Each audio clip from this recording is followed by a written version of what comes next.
Fellow tennis nerds, I hope all is well. Today's video, we're going to talk about me and Henrik, who is here visiting me in Spain. We're going to talk about the best rackets of 2024. Obviously, these are our opinions. You might have very different opinions. Please put them in the comments. But based on the releases this year that we've tried pretty much everything, we will discuss what we think were the most interesting releases, the ones that worked for us. For our game, we might disagree. So it's more of a conversation than, a list that's very firm. So Henrik, for you, if we look at the list, what came out this year, was there anything that stood out straight away? The most positive experience I had this year was your coffee. It's perfect. For real, it's really good. So I just have to take a sip. While the helicopter leaves us, yes. Grind your own beans, that's my #1 recommendation. From the list, the racket that I liked the most was the Speed MP, I would say. Tough competition with the Blade 100. The V9. For your game, it makes a lot of sense, I would say, based on this list. But the most effective, the best feeling racket was the Speed MP. I was enjoying it, but I struggled a bit with the launch angle and prefer the Speed Pro. I thought the Speed Pro was great. Speeds are good. Sometimes with Oxetic 2, you lose the ball a bit or like you have a disconnect, but in this case, I think the speeds were very excellent, right? Yeah. If we go through the racket list, before I get into what I thought were the best ones, we had like a pretty busy year in terms of rackets. And if I go by brand, we have Wilson first. They had the RF, which was a huge release, which Henrik and I covered in a review. I've talked about it also in subsequent videos. So they had the RF and the Blade 98 and 100s. That's Wilson. Pretty big releases, I would say, especially with a new line. We had Babolat. We started a year early in my hometown Västerås in Sweden with the Strike, which you brought. Yep. The 5 different strikes, Babolat Pure Strike. And then Head actually released 3 different rackets. They are the most prolific racket releasers, I must say. And they released the Speed, as we talked about, but also the Boom rackets and the Extreme, which we covered in our video shot in Båstad in Sweden as well. Then from Tecnifibre there was one racket release, TF40. From Volkl there was the Vustra update, and there was like a new Dunlop CX update. That's the control line from Dunlop, which you haven't really tried. And there was the Nordicdots, which you've seen on the channel. We've also talked about that in a video. And there's the Prince Phantom, which was another bit of a favorite. So like overall, if you look at all this like on the list, this was a pretty good year for tennis rackets, like not that many bad releases overall, right? One racket we'd regret selling was the Phantom. I sold my 100X 305 and I think you did as well. Yeah. And that was a great racket, right? Yeah, I mean, that's one of the rackets you regret, like why didn't I keep it longer? It's good power level. It was 16-18 string pattern, so pretty open, but still good control because the frame is pretty thin and the flex is low, but it was extremely solid in both 290 and 305. Just overall like a very nice feeling. Very nice feeling. Yeah. Blade and 100 and the Speed MP was more effective for my game, but just by hitting. Yeah. Yes, the overall feel of the Phantom and the comfort level is great. It's great. So yeah, maybe if I should revisit the Phantom X again, that could be like the best racket of the year for real. But I think for you it's the Speed or the Phantom maybe. Yeah. The problem with the Speed MP is that the swing weight is pretty high. So. Yeah, well, always with the new speeds recently has been like they're very high in swing weight. Like the Pro is almost always up 330 something. And the risk is then you get above spec and you're in too high of a territory, I guess. And it's getting a bit too much mass to swing. Yep. And also the grip shape of the heads. Is not your favorite, TK82S is, they are too, I mean, Prince are also pretty square, but it's square on a different way. Yep. It's hard to explain, but the head grip shape, I prefer the TK82 instead of 82S. It's easy to lose your grip, right? It's easy to lose. Is this the forehand grip? What is the backhand grip? You know, like that would be a thing. Grip is very personal, and I know players. Important. Extremely important. We discussed that a lot actually, because you can tweak it with putting tape and adding maybe lead tape and doing different things to the grip. Besides going to a customizer, but it has to be right. It has to feel good, otherwise you're not going to like it. If we go into the Wilson releases, the RF we liked, and this got positive reviews, I think, but it's not an easy switch racket for I guess a lot of people, because I've seen a lot of them for sale, because it's so demanding, right? Yeah, it's really demanding. I mean, let's say you are just hitting balls from the baseline, or if you are playing against an opponent that's weaker than you, that you are in command against, then it's a perfect racket.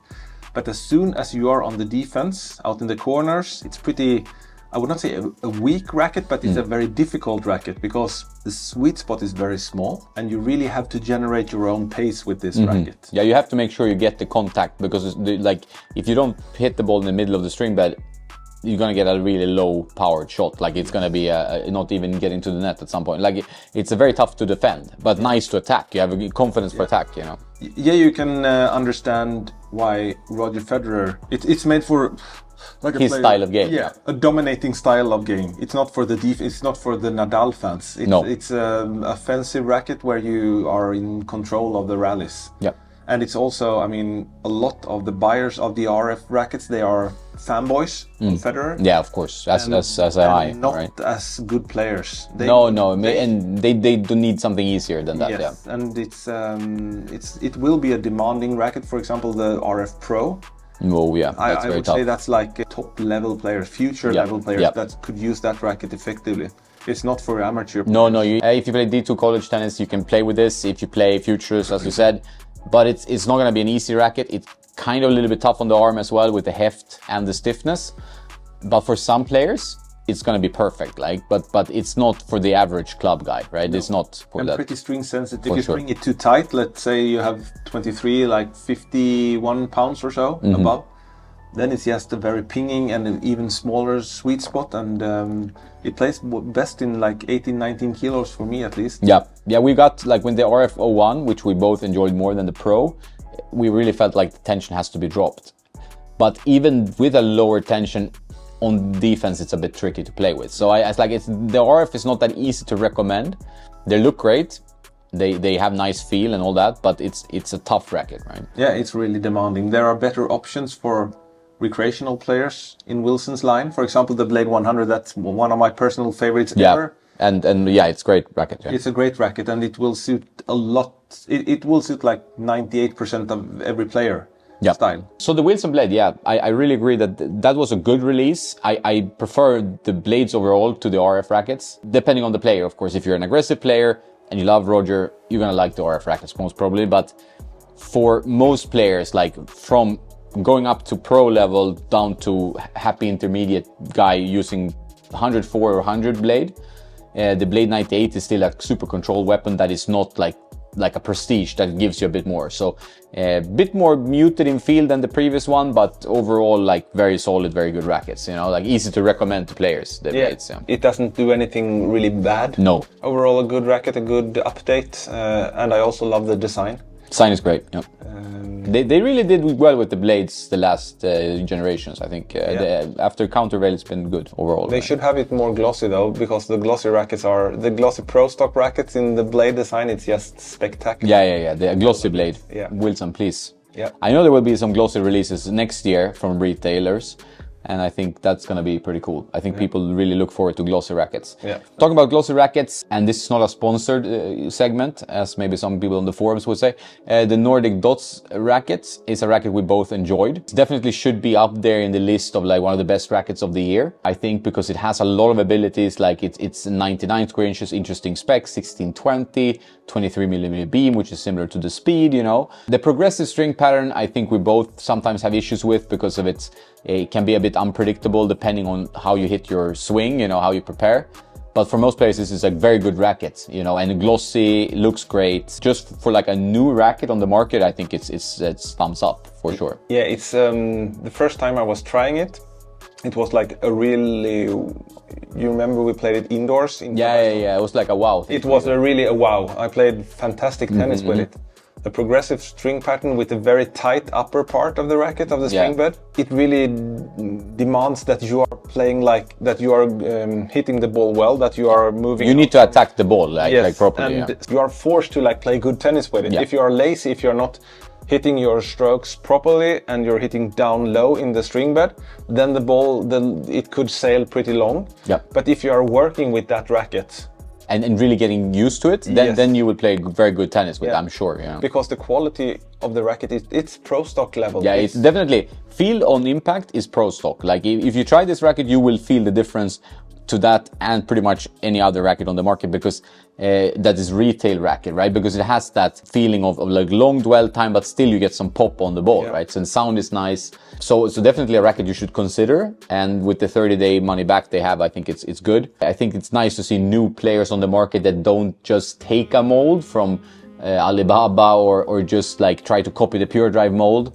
Instead, they come up with something different, even if it's a risk to go like progressive string pattern with like a similar to Yonex or Boom Beam, and it can go wrong. It can be a problem, but this one actually works really well, you know. Yeah, it does. I'm very surprised that they are like, it's their first racket and they got it so much right. Yeah, it's a very good first gen. Yes, so and I love the clean design. I love it when it's pretty much all black or all gray. Yeah, exactly. I think we were missing that a bit in the market, because sometimes, like Head, for example, I sometimes struggle with their design choices.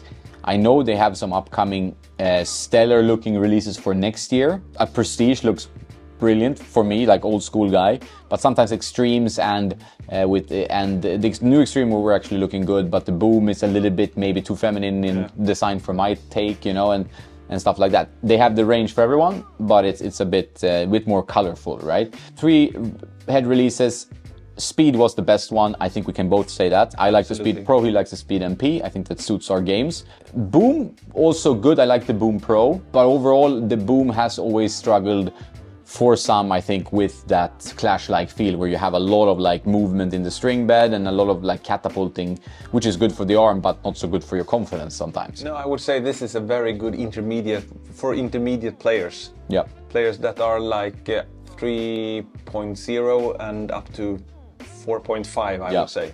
Yeah, the Boom MP I think is a great 100 square inch arm friendly frame. Yeah. But don't expect like every shot to be super controlled, and it's not with these type of rackets. Like if we try the Prince Beast, for example, it's also as a good racket, but it struggles a bit with like the dependability from the string bed, you know, like this. First Speed, then Boom. As you might have seen from our Extreme review, we were not as enthused by the Head Extreme. Sorry by any dogs in the background. We had some small dogs making a fuss. Dog issues, yeah. So the Extreme, as you might have seen from our review, wasn't our favorite. We were both a little bit like disconnected to the sensation of how the racket actually felt when you hit the ball. You weren't like, where is this ball going? You didn't know. I hit the Extreme MP today when we played earlier, and it's not a bad racket. Like it feels comfortable for the arm, and you get spin, you get power. I just feel like I don't really know where the ball is going. I don't feel like I am with this racket enjoying the experience so much. So I prefer the Oxetic one. But this is my personal opinion. We even had a podcast with Head, because we always invite for discussion, say, hey, come and we discuss. But it was not an easy one. So I think this was my least favorite Head release of the year. Yeah, I think the Head Extreme, it's a good racket.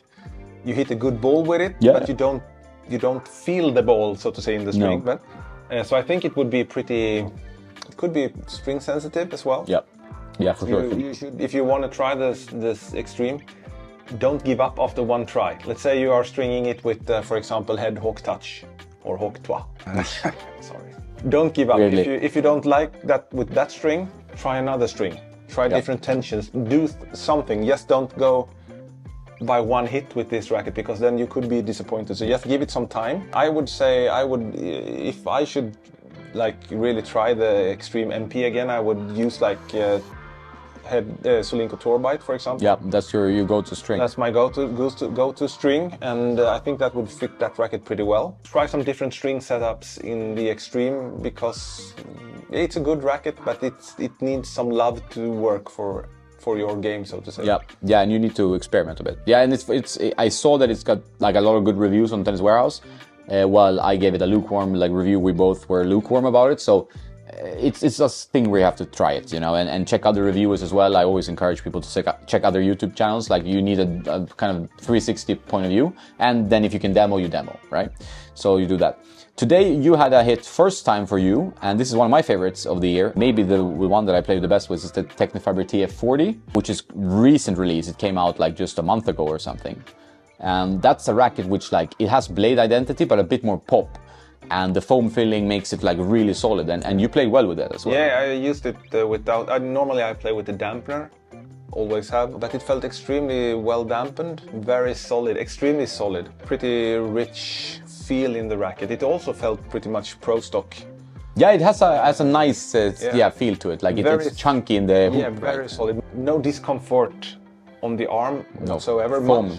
Much better feel than the old TF40. Yeah. They have improved it a lot. A lot. I think, yeah. And it was easy to generate power. It was easy to generate spin. This was the first time I tried it, but it could be like the best racket, one of the best rackets of the year if I should give it some more time. I was serving well with it. Slice was biting in. The shape of the racket is perfect. It's behind us here. Yeah. So it was. I want to give it more time. It could be one of the best rackets of the year. Yeah, for me, for sure. I think it is my personal favorite. So my personal favorite is probably the TF40. A big fan of the Phantom, but we'll get to our top three, personal top threes. But the Tecnifibre TF40, 2 thumbs up overall. There's one small release from Volkl. I think that is the only one they released. That's the only one I've tried. We both tried it, and it's the Vostra V9. The review is not out yet, maybe, as of release of this one, but it will be out. This is an interesting racket because it has, as you can see, it's over there. It's a very narrow beam for a 100 square inch racket, and it's a very dense pattern. And it plays more like a 98, 1820 in a way, right? The ball really is low. It's kind of flexy. It vibrates quite a bit. Yeah. So if you're a control player who wants to get a little bit bigger head size, but it's not your typical like, hey, I want some power, help, you know? No, this was like a PT57. Yeah. Like a modern head pro tour. Yeah, it feels very, very like controlled, quite flexible. Yeah, demanding, pretty difficult racket to use, even for our standard. That is pretty okay. It was pretty difficult to generate. Yeah, it felt like it needed weight. Like the swing weight, listed swing weight, if you look at Tennis Warehouse, it's 316. Mine was around the same. So not really convinced by this frame. I feel like these types of rackets today is a bit tricky to place because like you're trying to make a control racket, but then in 100 square inch, but then if you have such a narrow beam as this racket has, like Volkl they try to do, then it plays more like sweet spot of a 98, and then it competes with a Blade 98 1820, and yeah, I'm not a huge fan of that one actually. Not too bad in the feel, but didn't really stand out in any positive sense, you know. You did not try the Dunlop CX, right? No. Good sticks. I don't personally, even if I am an old school guy, don't see a need for a 95. So the CX200 Tours, although good 95s, feel a bit like a blast from the past. Like, who you gonna get the CX200 Tour to? I don't know, really, to be honest. CX200 was pretty good, very low swing weight, so needed a bunch of weight. CX400 Tour was something that Henrik should have tried, because that racket actually had some nice Blade 100-like sensation. In the end, I lacked a bit of control with that racket for my game, but I even tried it in match play, so that was one of my favorites, the CX400 Tour. But overall, a decent release, maybe not the top one. And then we kind of end with the one that started the year for us. I think we played this on New Year's Eve last year.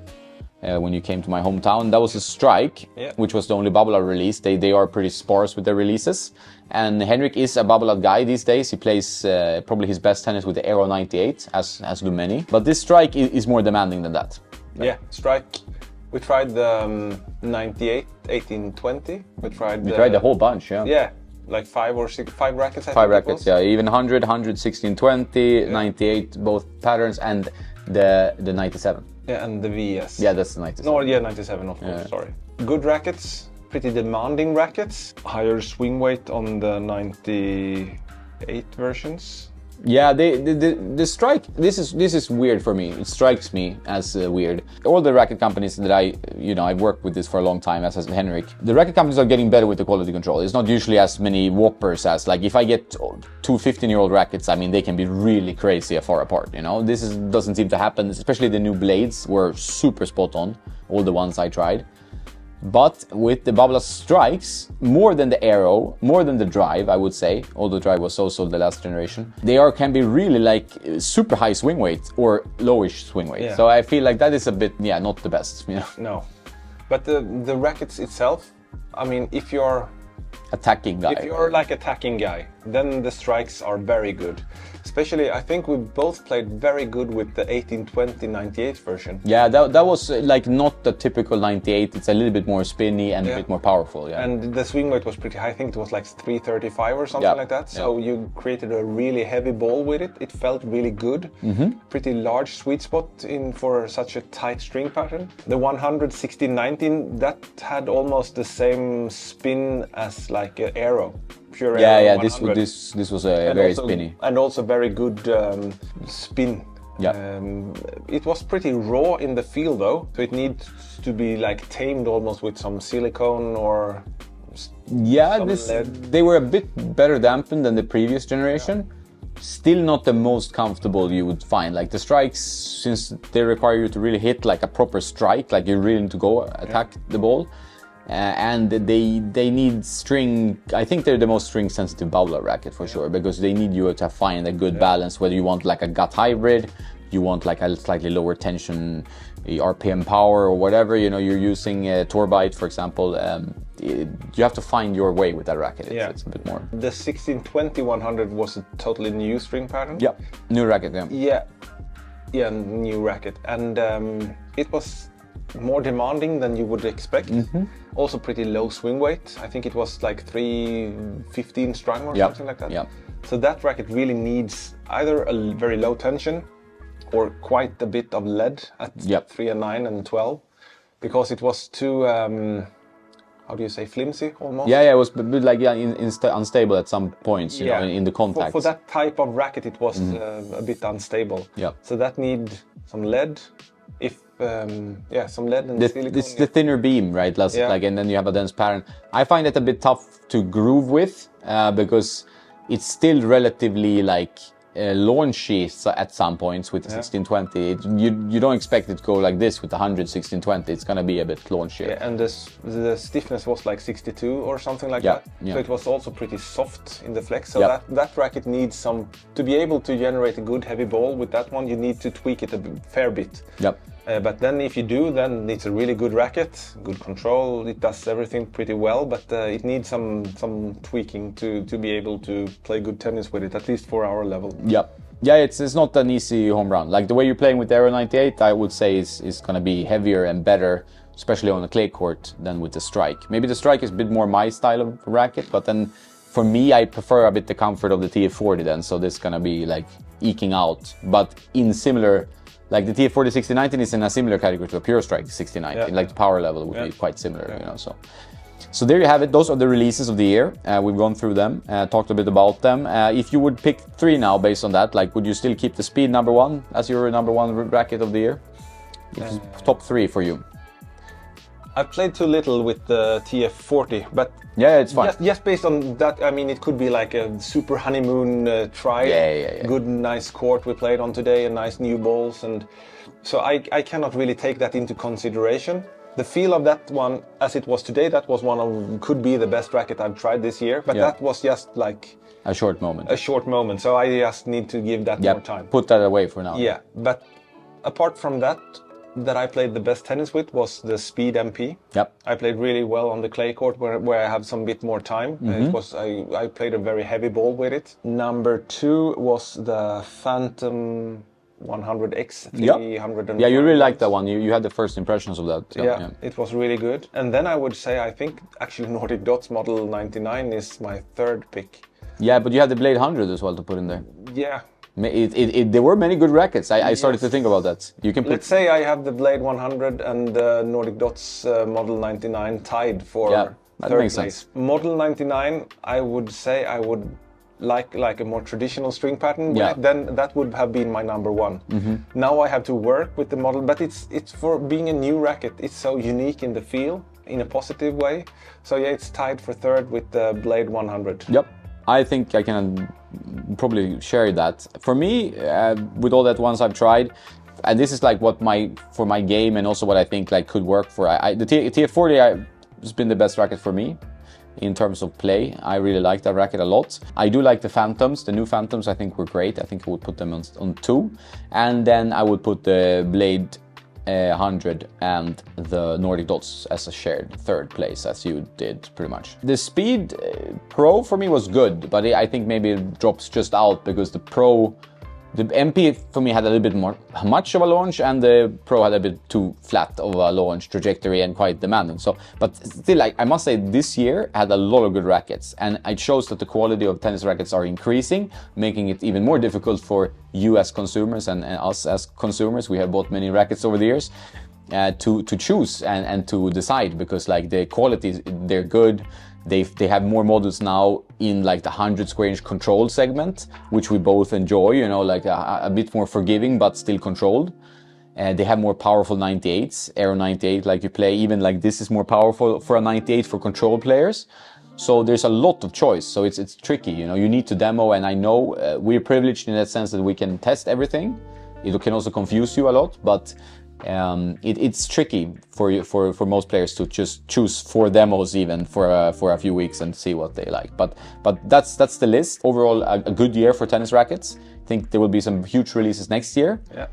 Which we will also summarize, of course. So thanks for that, Hank. In terms of strings, you did not do a lot of string testing this year. No. I have put my top strings that I tested, and there were not many big strings from the main manufacturers. Like Luxelon didn't really release anything drastic. Neither did Head, if I remember. I think Hawk Power was last year. So I didn't know any really huge releases from the big ones. Even Babolat didn't release anything. They like strings. They're more niche brands coming up. And from the niche brands, I already did a video where I said 3 strings you shouldn't miss, where I mentioned True Pro Pure Rush, very good softest string, Nordicdots TS127, one string that we both really enjoy, and the Tourline O Tour, a little bit softer poly. So check that video out if you're curious about strings you can consider that are not mainstream, because those were my most exciting string reviews of the year. Shoes, he is a big fan of testing new shoes, as I am a bit more, you know, averse to shoe reviews these days, because like you can get issues with your knees and stuff if you test too much. But we're both fans of the GP Challenge. Yeah, the GP Challenge 1, not the Pro, because the Pro is strangely enough like a cheaper version of the Challenge 1. This is a very bad decision to name the Pro as a cheaper, and even with the Vapor, they have the Vapor Pro, which is like the more low cost than the Vapor level. Yeah. Like why put the Pro as the cheaper one? Yeah, I don't it's very strange. It's confusing the customers, and yeah, it's really strange. But the Challenge 1, I have bought 2 pairs of that, 3 pairs, clay and 2 hardcourt shoes, and it fits my foot extremely well. Yeah. The only issue I have is like that the lacing with the original laces, you have to retie the shoe a lot. Yeah. They just want to open up because it's like soft up here, right? Yes. Yeah. So now I have installed ice hockey waxed ice hockey skate laces in it, and you can tie it really tight, and it stays for the entire game. That's a good idea. It's a really good idea. Some good shoe customization. Yeah, and then I also tried the Yonex Eclipsion 5. Yeah, and I'm a huge fan. Like, I haven't not tried them, which is a miss. Hey Yonex, please hook me up with that. But I played the 4s on clay and hard. These are one of my pairs of the 4s. But the 5s you said are good. They are really, really good. I mean, I'm still, even if I'm trying to lose some weight, I'm still pretty heavy with plus 100 kilos. And they are super solid. Yep. They are like, not hard solid, but they are solid for my weight. They have good dampening both in the forefoot and in the heel. The quality of every Yonex product is like second to none. They are a benchmark for quality in pretty much each. Yeah, the shoes are actually very good. Yes, they are. And the pattern are very good also. They have an interesting pattern for the clay sole. Yep. And a really good tight herringbone pattern on the hardcourt. A really good shoe. I've tried it now in the autumn, and it's a beautiful shoe. It looks good, very clean design. So I'm looking forward to spend some more time with that as well. Yeah. I still prefer, I think my number 1 shoe though, especially now on the clay, is the Gel Rest 9 though, but it's 3 years old now almost. Is it that much? Yeah, maybe. It was 2022, right? In November 2022. Yeah, it's 2 years. 2 years, now. Yeah, that's a good. I like that too. The Revolt Pro 4.5 is a shoe I should mention. It's like the slightly update to the Revolt Pro 4 from Head. That's a shoe, I mean, you haven't tried it, but it's really comfortable. It's not the fastest shoe, so it's not like a speed shoe, but it's really nice, comfort, good dampening. So the GP Challenge and the Revolt, besides my standard shoe, but for most people, I wouldn't like try to stay with, if you find a good shoe, stock up on some pairs, because the shoe can be risky to change too much, I think. Yeah. I mean, I've tried quite a lot of shoes. I tried the Rush Pro. The 4.5, I guess. 4.5, it's also a very good shoe. Yeah, that's a good, that's what I tried. That's a bit more wide in the forefoot, so it fits me and my foot very well as well. It has to be fitting the foot. Yeah, it's also a very good shoe. Pretty interesting hardcore pattern with not the traditional zigzag pattern. It's like in straight lines, so you can slide on hardcore. It's also a good shoe. All right, so those are some shoes. Not like with the releases, not as heavy on the shoes and the strings. The rackets were maybe the most interesting part for you, but I think we've given our feedback. Overall, there's really no right and wrong. Like, you have to try and see what works best for you. But overall, that was our impressions. Big thanks to Henrik, who's playing with me pretty much every day, and he's playing a tournament at the same time and doing well as well for now. So hopefully, fingers crossed, it keeps on going. Have a nice day now, and make sure to check out the links in the description to Tennis Warehouse if you want to support the channel. Use the link or use the codes in there, TNerd10 for Tennis Warehouse Europe, 10% off. A win-win for everyone. That's it. Have a nice day, and glöm inte att spela tennis.